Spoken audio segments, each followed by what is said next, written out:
Su jumis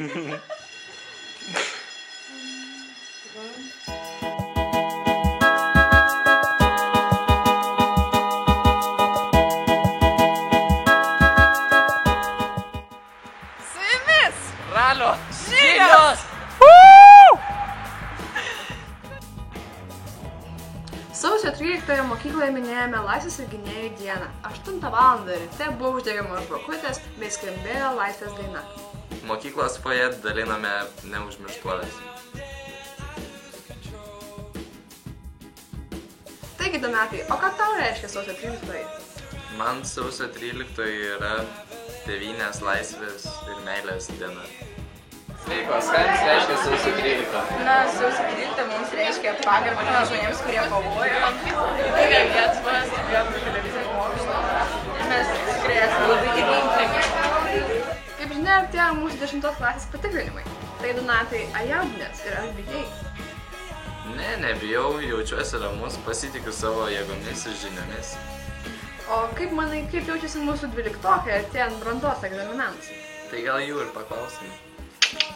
Sveika, ar yra baimė prieš egzaminus?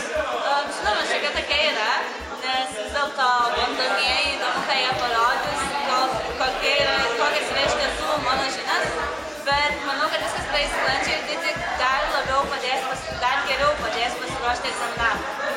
Ar esi apsisprendus, ką studijuosi? Taip, aš ką studijuosiu jau žinau, tik belieka sulaukti, ar man pavyks ten įstoti, kur aš noriu. Jau praėjo savaitę nuo atostogų, taigi Ieva, kaip jas praleidai? Atostogas praleidau gerai, tik man trūko sniego. Ką žiūri?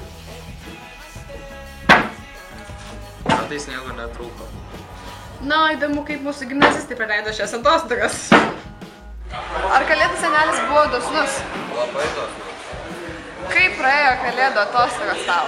Labai puikiai. Ir labai daug veiklos buvo, labai smagiai šventės. Na, ar tau trūko sniego per kalėdas? Trūko, nes kalėdos pas sniego ne kalėdos. Svarbu buvo per naujus. Dėkui. Kaip praleidai atostogas? Atostogas iš tikrųjų praėjo labai greitai, net nepastebėjau. Tiesą sakant, nespėjau išsimiegoti, tai visada jų trūksta.